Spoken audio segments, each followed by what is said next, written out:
With fewer than 350 North Atlantic right whales, ship collisions are a major threat to their survival. But what if we could protect these incredible creatures through innovative solutions, without impacting the maritime industry? Let's explore how technology might offer a better way forward.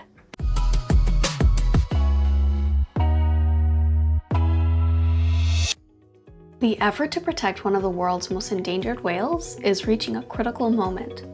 With fewer than 350 North Atlantic right whales left, every step taken to prevent collisions could mean the difference between survival and extinction. To reduce risk, the National Oceanic and Atmospheric Administration, NOAA, has proposed stricter speed limits for vessels along the East Coast. These rules would require boats 35 feet and larger to slow to 10 knots, about 11 miles per hour, in expanded speed zones wherever right whales are detected. Environmental groups say that this is a necessary step to protect the species, but the proposal has sparked strong opposition from the maritime industry. Many boaters, fishers, and industry leaders argue that the speed limit could create unintended safety risks and make operations more difficult. Commercial and recreational fisheries worry they may struggle to avoid incoming storms or even reach deep-sea fishing grounds. Others in the maritime industry fear that the slowdowns could disrupt supply chains and increase costs. So what if there was a better way?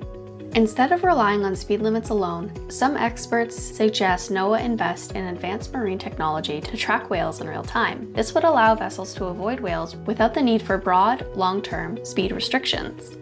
NOAA has $82 million in funding from the Inflation Reduction Act that could support systems similar to those used in Europe's PICO project. In the Mediterranean, researchers are using autonomous underwater gliders equipped with hydrophones to monitor fin and sperm whales. These gliders navigate the ocean, detecting whale vocalizations and sending real-time location updates to cloud-based control centers using artificial intelligence.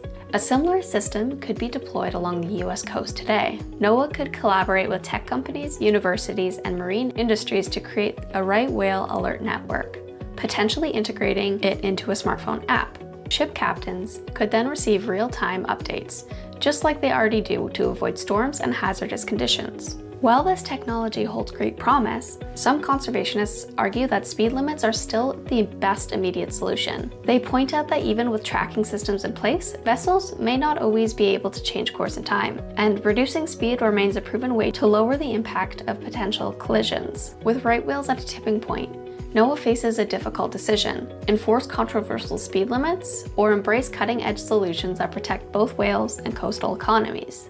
The technology exists and the funding is there. The question is now, will we use it?